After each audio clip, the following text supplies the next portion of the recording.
दोस्तों border 2 picture की shooting चल रही है यहाँ पे। ये यूनिट है यहाँ पे इनकी सारी, ये वैनिटी वैन्स और जनरेटर वगैरह है। और जो शूटिंग चल रही है वो सामने चल रही है, वहाँ पे सनी देओल वगैरह सब लोग आए हुए हैं। ये देखिए यहाँ पे शूटिंग चल रही है, वहाँ जाने नहीं देते। वो देखिए दोस्तों, जो बॉर्डर पिक्चर में जीपें दिखाई जाने वाली हैं वो जीपें यहाँ खड़ी हैं, सब विलीज की और पुरानी जीपें। ये सब जो दिखाई जाने वाली है लड़ाई में, ऐसा ही कोई लड़ाई का शूट चल रहा है लगता है। आज मैं जा रहा हूँ देहरादून, मुझे कुछ काम है। आज ही शाम को लौट आऊँगा, बस थोड़ी देर का काम है। आज जो वीडियो आना है वो भी अपलोडेड है और जो स्टोरी आनी है वो भी अपलोडेड है। 2 वीडियो मेरे पास बने हुए रखे हैं, तो अभी जैसे ऋषिकेश पहुंचूंगा उसको अपलोड पे लगा दूंगा। वैसे तो बीच में 5G रहता है, देखता हूं होता है कि नहीं अपलोड, क्योंकि इसमें प्रॉब्लम ये है कि अगर 5G हट जाता है तो फिर वो 0 से स्टार्ट हो जाता है। तो देखते हैं। वो देखिए आग, ये कंट्रोल्ड फायर है, ये फॉरेस्ट डिपार्टमेंट के लोग ही कर रहे हैं। इसको जला रहे हैं ताकि आग फैले नहीं, क्योंकि फायर सीजन आने वाला है या आ ही चुका है। तो कहीं कोई बीड़ी सिगरेट डाल दे और आग जंगल में ना चले जाए, उसका इंतजाम ये कर रहे हैं। अच्छी बात है। ये दोस्तों जो ऋषिकेश से देहरादून का रास्ता है ना, बड़ा ही सुंदर रास्ता है। चारों तरफ घने जंगल है और इस रास्ते में बहुत हाथी आ जाते हैं, स्पेशली यही इसी इलाके में जो ऋषिकेश के नज़दीक वाला इलाका है। रोड बहुत ज़्यादा चौड़ी नहीं है, लेकिन ठीक है, डिवाइडर नहीं है बीच में। आगे जाके डिवाइडर भी आ जाएगा, लेकिन ये सेक्शन तो बहुत अच्छा लगता है मुझे। आज जब लौटूंगा तो मुझे लगता है 6 बज जाएंगे, क्योंकि अभी ही 1:14 तो हो रहे हैं जब मैं जा रहा हूँ। तो देखते हैं। हालांकि इतना ट्रैफिक इसमें होता है कि यहाँ हाथियों को छोड़ के दूसरी वाइल्ड लाइफ रोड के ऊपर दिख जाए, मुश्किल है। ये राजपुर रोड पे आ गया, यही मुझे काम है। वो सामने जो पहाड़ दिख रहा है उसके ऊपर है मसूरी।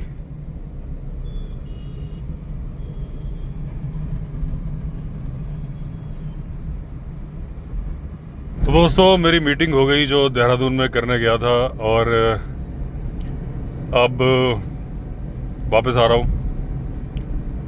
यहाँ जगह जगह बोर्ड लगे हैं, हाथी बाहुल्य क्षेत्र। ये जो टोल आने वाला है, इसका एक वीडियो वायरल हुआ था कि इसके बीचों बीच में एक हाथी घूम रहा था, कुछ दिन पहले की बात है।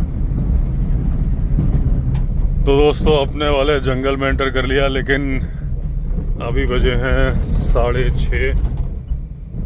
सब कुछ साफ नजर आ रहा है, तो हाथी का डर नहीं है। ये देखिए, ये है एलिफेंट कॉरिडोर। यहाँ पे इस वक्त तो दूर दूर तक नजर आ रहा है।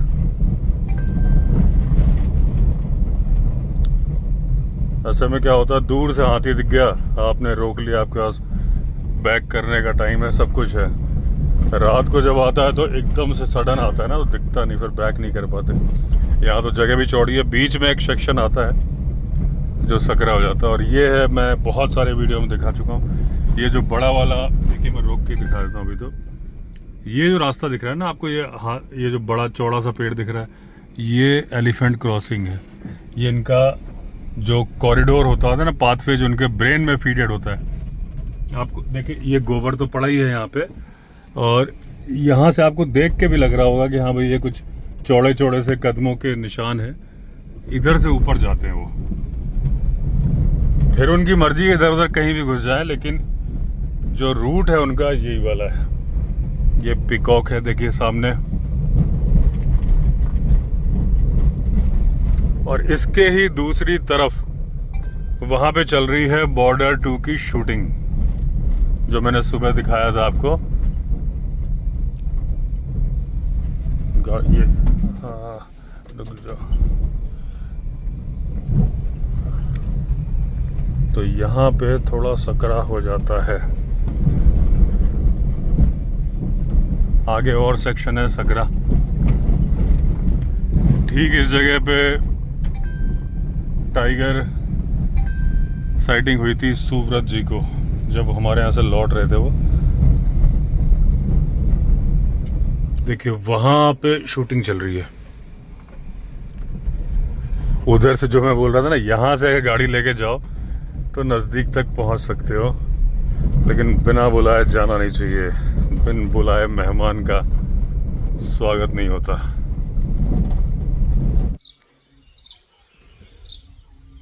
ये आराम फरमाया जा रहा है। देखिए स्टाइल। अब मेरी आवाज़ जो आई सारे उड़ गए। मेरी आवाज़ सुन के इधर देखने लगे ब्लैकी। ये येड़ा पन्ना, और इसका नाम रख देते हैं छोटी छतरी। वो छोटा छतरी चला गया तो इसका रख दिया छोटी छतरी। और एक यहाँ आराम फरमा रही है। लकी बाबू घूमने के लिए गए हुए हैं राजू के यहाँ पे। ये देखिए वहाँ घूम रहे हैं। उसका ब्लैकी का एक बच्चा देखो, ये घूम रहा है। ये देखो जो राजू ले गया है ना, ये घूम रहा है।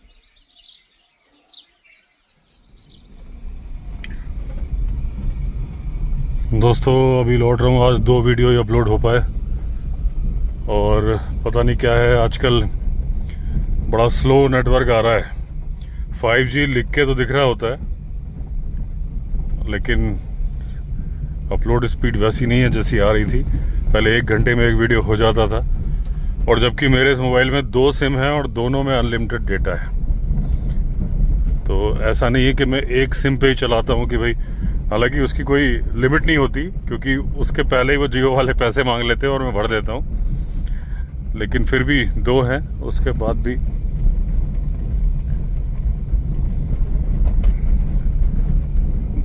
कल तो ऐसा हुआ था कि मैं किसी मीटिंग में देहरादून गया था। ऋषिकेश से मैंने वीडियो अपलोड पे लगाया, पूरा देहरादून घूम के वापस आ गया। एक सिंगल वीडियो भी अपलोड नहीं हुआ, इसीलिए कल वीडियो नहीं आया था। तो स्टोरी का क्योंकि ऑलरेडी अपलोडेड था पहले से, 1 दिन पहले से, तो वो आ गया था। तो जब तक स्टार लिंक नहीं आएगा बड़ी दिक्कत है। आज तो यहाँ गाड़ी फंसते फंसते बची थी एकदम, क्योंकि इतनी ज़्यादा मिट्टी हो गई। इसमें बड़े बड़े ट्रक भी जाते हैं, आगे कुछ काम चल रहा है, तो वो ट्रक के वजन से इस जगह पे इतने ज़्यादा ऊंचे नीचे गड्ढे हो गए और रेत हो गई है। यानी एक लिमिट से तेज़ आप गाड़ी भगाते हुए भी नहीं ला सकते, और टायर रोटेट करने लगते हैं। ये देखिए ऐसा लग रहा है जैसे कि थार डेजर्ट की डेजर्ट सफारी हो। ये अभी दोस्तों एक खबर आई है जबलपुर से, खमरिया में जो हथियार बनाने की फैक्ट्री है, उसमें मैगजीन से बारूद लेने के लिए जो कर्मचारी गया था, वहाँ पहले से बैठी थी फीमेल लेपर्ड। दरवाज़ा खोलते ही उसने हमला कर दिया पैर पे। पहले तो वो कर्मचारी चौंक गया, फिर उसने अपने आप को संभाला, फिर वो बाद में पकड़ ली गई। जबलपुर से फॉरेस्ट डिपार्टमेंट की टीम बुलाई गई, लेकिन वो जो कर्मचारी था उसका बीपी लो हो गया था। बाद में ट्रीटमेंट चल रहा था, अब ठीक है। तो क्योंकि बच्चे साथ में थे इसलिए हमला कर दिया था। तो शहरों में लेपर्ड आ रहे हैं।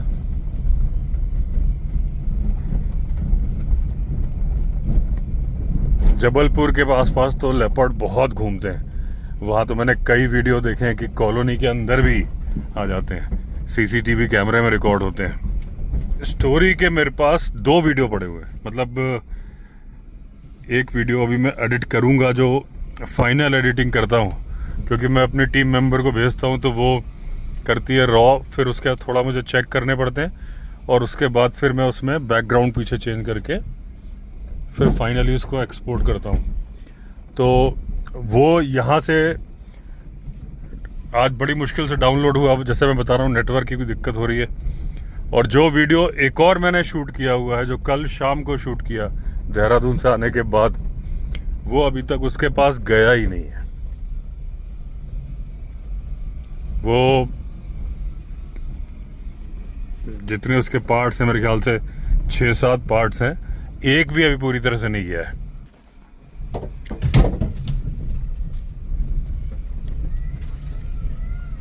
पेड़ की डाल वगैरह गिर जाती है ना इस रूट पे, तो अब ये लगातार पीकॉक जो लगातार बोल रहे हैं ना, कई बार ऐसी कंडीशन में जानवर होता है कार्निवोरस।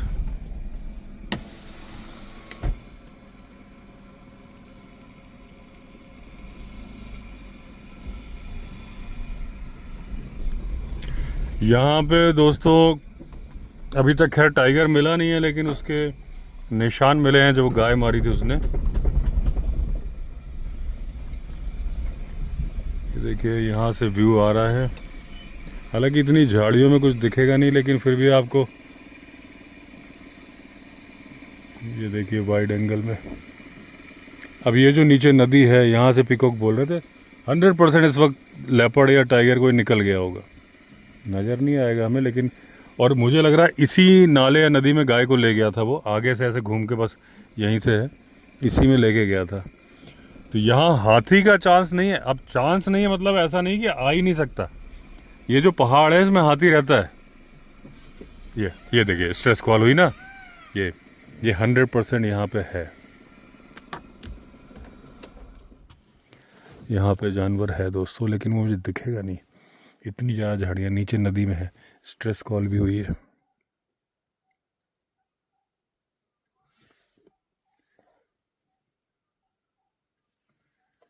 ये देखिए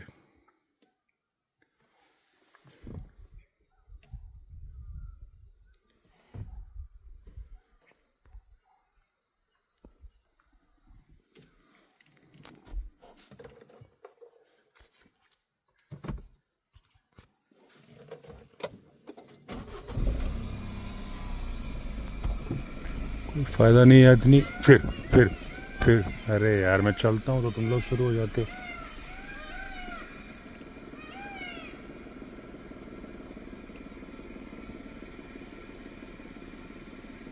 आगे नीचे से देखता हूँ, यहाँ से तो कोई चांस है नहीं दिखने का, लेकिन नीचे जहाँ नदी है ना, ओपन माउथ है उधर।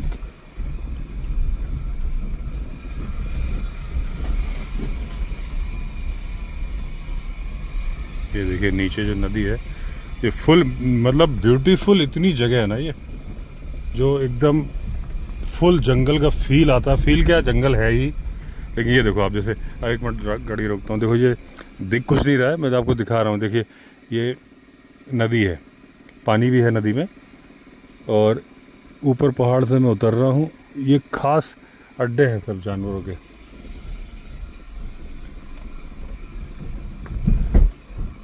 यहाँ से 2 मिनट देखता हूँ कुछ, यहाँ थोड़ा खुला एरिया है।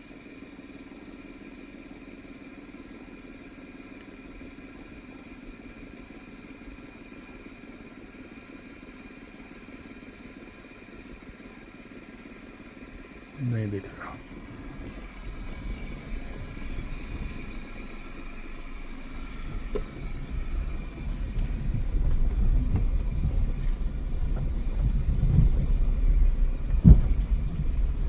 अब ये जो जगह है वही आ रही है जहाँ उस दिन गाय मारी हुई थी।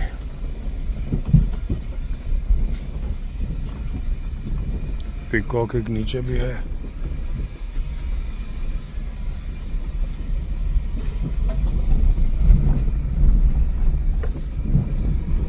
मेरे ख्याल से यहाँ कहीं पे मारी थी।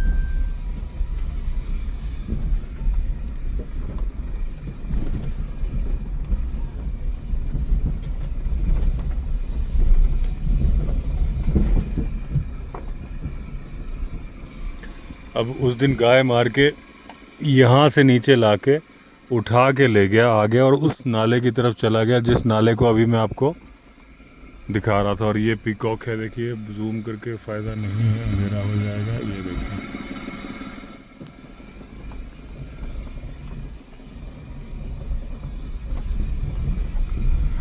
और यही वो टाइम है जिस टाइम पे टाइगर और लेपर्ड निकलते हैं।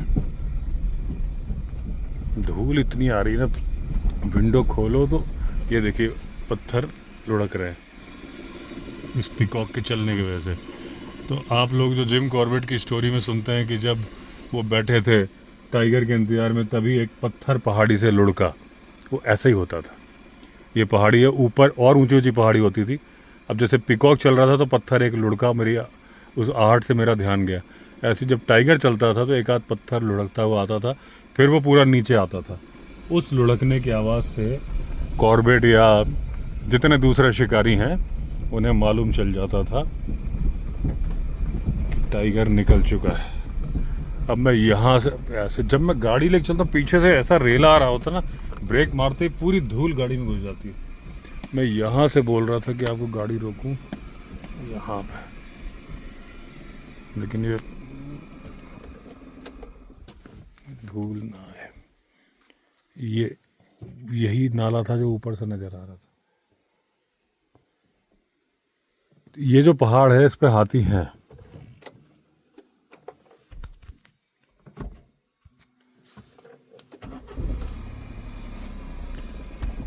मैं विंडो बंद कर लूं, पूरी धूल पीछे से आके इस विंडो से ही घुस रही है। तो पहाड़ पे हाथी हैं तो आने को आ सकता है, बस आता क्यों नहीं? आता होता तो गोबर पड़ा मिलता, क्योंकि उस साइड कल मैं उस रूट से आया जो मेन रूट है जिससे पहले मैं ड्राइव किया करता था। तो जहाँ देखो वहाँ हाथी का गोबर पड़ा हुआ है। तो एलिफेंट मूवमेंट तो हो ही रही है, लेकिन वहाँ होती है उनको पानी की वजह से। उस साइड पानी है, यहाँ नहीं है। ऊपर पहाड़ पे जहाँ हाथी रहते हैं वहाँ पे पानी है। इस पूरे पहाड़ के ऊपर है हाथी। लाइट जला देता हूँ, बेटर हो जाएगा। लेकिन एक हाथी आ सकता है, और वो हाथी साइड से जो पहाड़ी नाले आ रहे हैं उन पर निगाह डाल लेता हूँ। वहाँ से भी आ रहा था। एक्चुअली इसमें लेपर्ड या टाइगर वॉक करते हुए दिख सकते हैं, किस्मत होगी तो जो हाथी मैंने बताया ना कि जब 16 साल के आसपास हो जाते हैं तो उन्हें ग्रुप से कहा जाता है कि भाई चले जाओ। जो शराफत से चले जाते हैं वो ठीक, नहीं तो फिर उनको खदेड़ दिया जाता है। और खदेड़ने के बाद फिर वो कोई हाथी तो कभी नहीं वापस आता, कोई कभी मिलने जुलने आता रहता है, लेकिन 1.5-2 साल बाद वो फिर पूरी तरह से अपने ग्रुप को छोड़ देते हैं। बहुत भूले भटके कभी मिल गए अलग बात है। फिर जो वो फीमेल तलाशने के लिए जाते हैं वो भी दूसरे फैमिली ग्रुप्स में। तो जब वो वापस आता भी तो यूरिन से सूंघ लेता है। हाथियों को यूरिन पड़ा मिलेगा तो वो सूंघ लेते हैं कि ये हमारे ग्रुप का एक किस पीढ़ी में हमसे कनेक्टेड था फैमिली में, ये सब उनको मालूम होता है। तो वो जो छोड़ निकले हुए हाथी होते हैं, अच्छा वो निकाले कब जाते हैं दोस्तों? आप कभी भी हाथियों का ग्रुप देखना, हर्ड देखना, तो आप एक बात नोटिस करोगे कि जितने भी मेल हैं, मेल अलग से आपको नजर आ जाएंगे अगर तो उनके टस्क हैं। जिनके टस्क नहीं हैं वो आपको नजर नहीं आएंगे, क्योंकि हाथी को ना आप ऐसे नहीं पहचान पाते। रीजन क्या है कि जो टेस्टिकल्स होते हैं, बाकी जानवर का मेल फीमेल आप पहचान लेते हो दूर से, लेकिन हाथी के इंटरनल टेस्टिकल्स होते हैं, आपको टेस्टिकल्स बाहर नहीं दिखेंगे। तो फिर हाथी को पहचानने का दूर से अगर वो मखना है तो तरीका ये है कि भाई एक तो जो फीमेल है ना उसका फोरहेड जो है वो थोड़ा शार्प है, और मेल का थोड़ा ब्रॉड सच माथा है, और उसके कंधे थोड़े ऊंचे होते हैं। तो फिर जेनाइटल से तो आप पहचान ही सकते हो, लेकिन ये कि टेस्टिकल्स नजर नहीं आएंगे क्योंकि इसके इंटरनल होते हैं।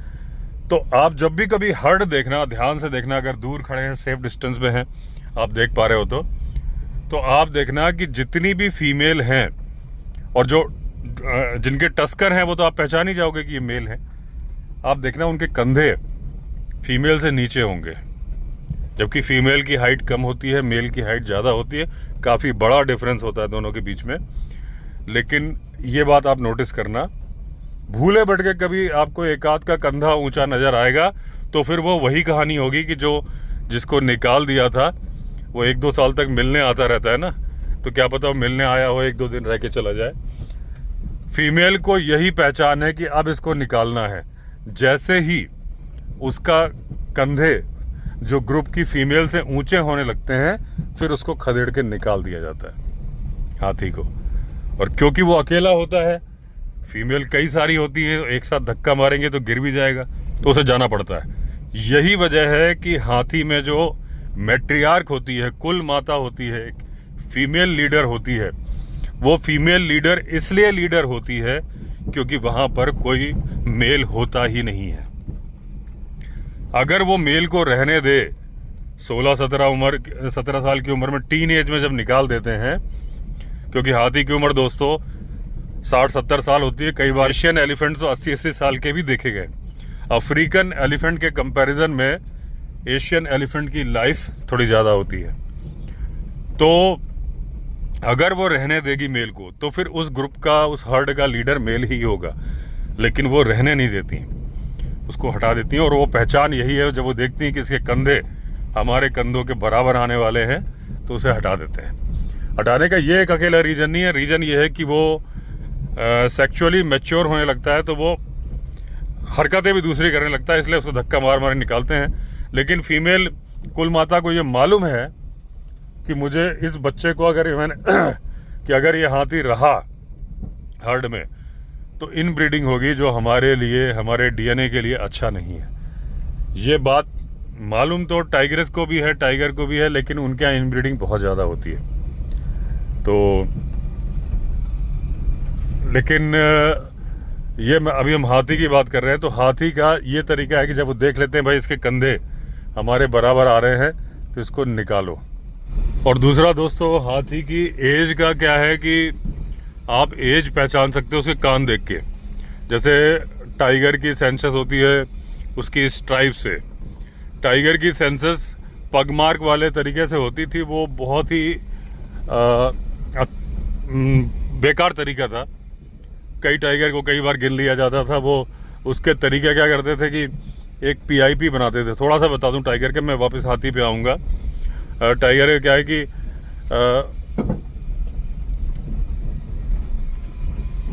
उसके जो पैड्स के लिए क्या करते थे, जहाँ पे उनको करना है ना, चौकोर चौकोर जगह बना देते थे, जिसमें बहुत सारी धूल उसमें पत्थर वत्थर सब हटा देते थे। और वो टाइगर के निकलने के रास्ते पे, और जो पग मार्क आते थे उसमें POP भरते थे, प्लास्टर ऑफ पेरिस भरते थे। तो वो उसको पैड बोलते थे, इम्प्रेशन पैड्स बोलते थे, जो मिट्टी के बनाए होते थे, उसके बेस पे करते थे। कई बार इतने गलत आंकड़े आते थे कि करीब एक ही टेरिटरी में 30-30 टाइगर के आंकड़े आ जाते थे। तो वो गलत तरीका था। तो असली तरीका, ये जो फोटो वाला तरीका है, ये बेटर है, ये अच्छा है। हाथी का क्या है कि हाथी के पैरों को से, हालांकि पैरों में भी उसकी जो लकीरें होती है, लेकिन उससे उतना ऑथेंटिक नहीं होता है। तो क्या करते हैं ये, कान पे जो कट्स होते हैं ना, सबके अलग अलग होते हैं। तो जैसे हमारे उंगलियों के निशान होते हैं, तो फोटो से भी इनकी पहचान, पहले इनकी भी गिनती होती थी कि ड्रॉपिंग से, कि 18 बार हाथी का गोबर बड़ा मिल गया तो मान लेते थे कि एक हाथी है। लेकिन अब जो है फोटो से ही होता है।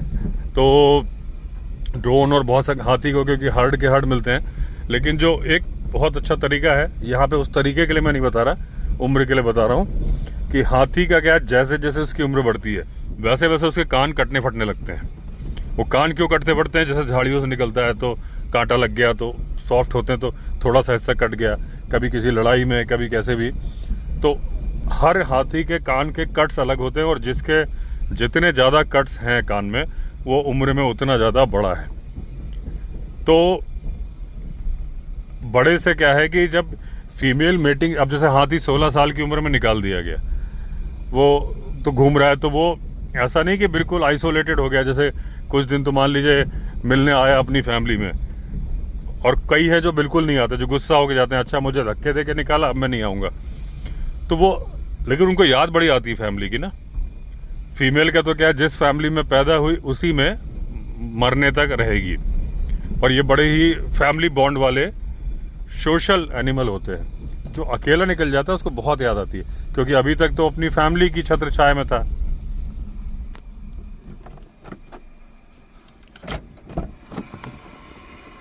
टायर देख लूँ मैं, क्योंकि आज इसका थोड़ी हवा कम लग रही थी, तो मैं इसमें, देखिए धूल है ना, जैसे ही ब्रेक मारो पूरी धूल आगे को आती है। तो अभी फिर विंडो खोली थी तो अंदर ही आ जाएगी। तो हवा भर के आया हूँ तो मैं देख रहा था कहीं निकल तो नहीं गई, तो नहीं निकली है। अक्सर आप लोग में से कई लोग सवाल पूछते हैं कि अगर ऐसे में गाड़ी पंक्चर हो गई तो क्या करोगे। तो बस करेंगे क्या, कंप्रेसर रखा हुआ है, उसको लगा के अपना गाड़ी के अंदर ही बैठ के भरते रहेंगे। जब भर जाएगी तो एक बार निकालने के लिए फिर उतरेंगे। मतलब सुनसान में, ऐसा नहीं कि बाहर ही खड़े रहेंगे। निकलो भाई निकलो निकलो। फिर धूल आई मैंने विंडो बंद करी। तो मैं हाथी का बता रहा था कि जो हाथी निकाल दिया गया तो अब उसको फैमिली की याद आ रही है। तो वो सोशल ग्रुप बनाते हैं ऑल मेल्स का, इंटरेक्ट करते रहते हैं, और उसमें जो सीनियर होते हैं वो मेल उनको गाइड करते हैं कहाँ पे रेड मारनी है, कहाँ की फसल करनी है। इससे रिलेटेड एक मैंने किस्सा सुनाया था। हरिद्वार में एक ऑल बैचलर्स टस्कर्स का ग्रुप था जो कि खेतों में जा रहा था और उनको लीड करता था एक दूसरा बड़ा टस्कर। जब वो पहले पहुंच जाते थे तो उसका वेट करते थे, वो अलग रास्ते से आता था, यानी उनकी टाइमिंग भी तय होती थी। तो वो टाइमिंग कैसे तय होती थी, आपस में रंबलिंग साउंड निकाल के और ये पैर की थंपिंग साउंड से मैसेज भी भेज सकते हैं कि हम पहुंच गए, तुम भी आ जाओ। तो ऐसे ये मिलजुल के रहते हैं। लेकिन जब 16 साल की उम्र में हाथी निकला, 36 साल का हो जाएगा, यानी पहले 20 साल उसको मेटिंग करने के मौके मिलते नहीं हैं। और ऐसा नहीं कि उसके साथी ना करने देते हैं वो टस्कर। फीमेल अगर मिल भी जाएगी, फीमेल के पास ऑप्शन है ना अगर, तो वो एजेड, जितना एजेड हाथी होगा उसको सेलेक्ट करती है। मान लीजिए एक हाथी 36 साल का है, एक 50 साल का है, वो 50 वाले को करेगी। 36 साल से नीचे वाले 20 साल के जब तक मैच्योर, सेक्सुअली मैच्योर नहीं हो जाएगा, उसको भाव नहीं देती, क्योंकि इसके पास सोशल नॉलेज बहुत होता है जो मैच्योर हाथी होता है। तो यंग मेल्स को फीमेल ही रिजेक्ट कर देती है, उसको चाहिए मैच्योर्ड मेल।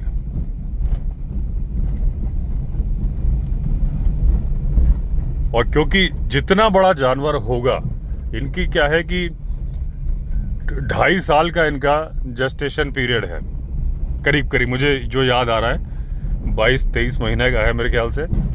तो वो करीब करीब 2 साल हुआ, 2 से 2.5 साल का है, मतलब 22 महीने का मुझे ऐसा याद आ रहा है। एक बार मैं चेक करूंगा, रीचेक करूंगा।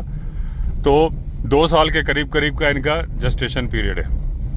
और जो जानवर जितना बड़ा होता है, जनरली आप देखोगे उसका जेस्टेशन पीरियड उतना ही लंबा होता है। जो छोटा जानवर है वो अपनी ब्रीड बहुत ज़्यादा बढ़ा सकता है, लेकिन क्योंकि उस छोटे जानवर की उम्र भी कम होती है, उसका लाइफ साइकिल कम है। टाइगर का 3 महीने का जेस्टेशन पीरियड है तो उसका लाइफ साइकिल भी 15 साल का है। हाथी का 70 से 80 साल का लाइफ साइकिल है तो उसका जेस्टेशन पीरियड भी ज़्यादा है। तो ये सिस्टम मदर नेचर ने बनाया है कि जो जितनी ज़्यादा जगह घेरता है उसको उतने कम मौके मिलते हैं अपनी स्पीशीज को बढ़ाने का। आज पता नहीं 2-3 बार मैंने ब्रेक मारे, विंडो खुली थी तो इतनी ज़्यादा धूल घुस गई है गाड़ी में कि जब मैं विंडो क्लोज कर रहा हूँ तो मुझे धूल की स्मेल आ रही है, और एसी चलाने से मुझे ठंड लग रही है। तो अभी फिर मैंने विंडो खोल लिया, लेकिन ब्रेक मारने के पहले विंडो बंद करूँगा तब ब्रेक मारूँगा, या तो गर्मी आ गई तो धूल कुछ ज़्यादा ही उड़ रही है। तो दूसरा दोस्तों, एक और बात होती है, बड़ी इंपॉर्टेंट बात है। हाथी को दिखे ना दिखे उसको बहुत ज़्यादा फर्क नहीं पड़ता। जैसे हाथी के देखने की क्षमता कम होती है, सुनने और सूंघने की ज़्यादा होती है, ज़्यादा क्या बहुत ज़्यादा होती है। अफ्रीका में ऐसे केसेस हुए हैं जहाँ अंधे हाथी अच्छे बड़े हो गए, सरवाइव भी किया उन्होंने, जो कि टोटली ब्लाइंड थे। तो उसमें क्या था कि वो अपने सूंड से, एक तो सूंघ के पता लगा लेते, मिट्टी को सूंघ के पता लगा लेते कि मेरा रास्ता सही है कि नहीं है। फिर जैसे पेड़ के तने, पत्थर, सरफेस, इसको सूंघ के उनको मालूम होता है, क्योंकि हाथी तो बहुत ही ज़्यादा इंटेलिजेंट होता है, तो वो उसके बावजूद सर्वाइव करते हैं। पानी को सूंघ लेते हैं, पानी के आसपास की जो गीली मिट्टी है उसको सूंघ के वहाँ चले जाते हैं। तो हाथी का एक बार काम चल जाता है कि अगर वो अंधा भी है तो वो फुल्ली ग्रोन हो जाता है, यानी फुल साइज का एलिफेंट बन के भी जंगल में फ्री लाइफ जी लेता है। ये बात दूसरा कोई जानवर नहीं कर पाएगा। अगर टाइगर अंधा होगा उसके लिए बड़ा मुश्किल हो जाएगा। एक आंख से है तो ठीक है, वो शिकार कैसे करेगा, क्योंकि उसके सूंघने की पावर बड़ी कम है। डियर भी अंधा होगा तो भागेगा कैसे, लेकिन हाथी के केस में अंधा हाथी भी सरवाइव कर जाता है। मैंने कई वीडियो में बताया कि हाथी जो खाना खाते हैं ना, वो 50% ही हजम कर पाते हैं और 50% एज इट इज़ निकाल देते हैं कच्चा। तो जो सीड्स हैं उनको ब्रेक नहीं कर पाते वो। तो जैसे उन्होंने डाल खाई, डाल के साथ में फल भी चले गए, पत्तियां भी चली गई, तो वो ब्रेक करेंगे, वो पत्तियां भी चबा जाते हैं। उनके अंदर 26 दांत होते हैं, चबाने वाले अलग 2 दांत, कहते हैं ना हाथी के दिखाने के दांत दूसरे, खाने के दांत दूसरे। तो उसे चबाते हैं, और जब वो चबाते हैं तो पत्तियों को ही नहीं चबाते, वो साथ में डालियों को भी चबा लेते हैं। इसलिए आप देखोगे कि हाथी के जो गोबर है उसमें बहुत सारे रेशे होते हैं, वो रेशे होते हैं उन डाल के। और कई बार आप वीडियो भी देख लोगे नेट पे कि हाथी को जो सॉफ्ट सी डाल होती है, पूरी पूरी डाल फेंक दी जाती है और उसको मुंह के अंदर ले जाके पैर से दबा के ब्रेक करता है और फिर खाता है। वो मतलब डाल भी खा लेता है, जिसमें लकड़ी होती है उसको भी खाता है। तो जो सीड उसके पेट में पहुंचते हैं वो ज़्यादातर ब्रेक होते नहीं, और जब वो ड्रॉपिंग करता है, गोबर करता है, तो वो चले जाते हैं। कई बार किसी की हार्ड लेयर है ऊपर सीड पे, बीज पे, तो वो ऊपर की लेयर ब्रेक हो जाती है, अंदर से सीड वैसे का वैसे रहता है। जहाँ वो उसको गिराते हैं वहीं वो पनप जाता है, और साथ साथ में वो खाद भी गिरा देते हैं। जो अपना गोबर गिराते हैं वो फर्टिलाइजर के रूप में उस बीज को पनपने में मदद कर देता है। दूसरा, इनके जो रिंकल्स भी होती हैं, आपने देखा होगा अफ्रीकन एलिफेंट के रिंकल्स ज़्यादा होती हैं, और जो एशियन एलिफेंट है रिंकल्स कम होती हैं। लेकिन दोनों ही रिंकल्स एक काम करती हैं, क्योंकि आपको पता है अफ्रीका में गर्मी ज़्यादा पड़ती है। रिंकल्स में क्या है, मॉइस्चर अंदर घुस जाता है, निकलता नहीं है, तो उसकी त्वचा की नमी को बना के रखता है। जैसे पानी उसने अपने ऊपर स्प्रे किया, तो अगर एकदम चिकनी सरफेस होगी तो पानी बहुत जल्दी सूख जाएगा, लेकिन क्योंकि रिंकल्स है, रिंकल्स में जो घुसा हुआ है उसमें सूरज की रोशनी पड़ती नहीं है, तो अंदर जमा रहता है। वहाँ ज़्यादा ज़रूरत है, वहाँ रिंकल ज़्यादा है।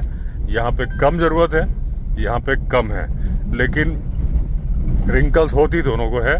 और मेल के आँखों के पास जो माथा है वहाँ रिंकल्स के नॉच बन जाते हैं दोनों में, चाहे वो अफ्रीकन एलिफेंट है चाहे वो एशियन एलिफेंट है। मेल के ज़्यादा वो माथे में चिंता की लकीरें टाइप की बन जाती हैं। हाथी की जैसे जैसे एज बढ़ती जाएगी, अगर वो टस्कर है तो आप उसके टस्क को जड़ की तरफ देखना, वो जहाँ मुंह से निकला हुआ है वहाँ पे थोड़ा ज़्यादा मोटा हो जाएगा। तो जिस हाथी के टस्क जड़ की तरफ ज़्यादा मोटे हैं उसको आप समझ जाइए कि उम्र दराज है। तो हाथी ज़्यादा उम्र का है कि नहीं है, ये पहचानने के लिए आप उसको दूर से देख के पहचान सकते हो। कुछ कान देख के, कान ज़्यादा, जितने ज़्यादा कटे फटे कान हैं उतनी ज़्यादा उम्र है। जितनी माथे पे सलवटें ज़्यादा है आँखों के पास वाले हिस्से में, उतना ज़्यादा वो बूढ़ा है। बूढ़ा मतलब एजेड है। और दांतों का बेस भी अगर उसका मोटा है तो वो ज़्यादा एजेड है। तो चलिए दोस्तों, सभा समाप्त होने का समय आ गया। तो अगर आपने चैनल सब्सक्राइब नहीं किया तो चैनल सब्सक्राइब कर लीजिए। फिर मिलते हैं, तब तक के लिए all the best. Vande Mataram.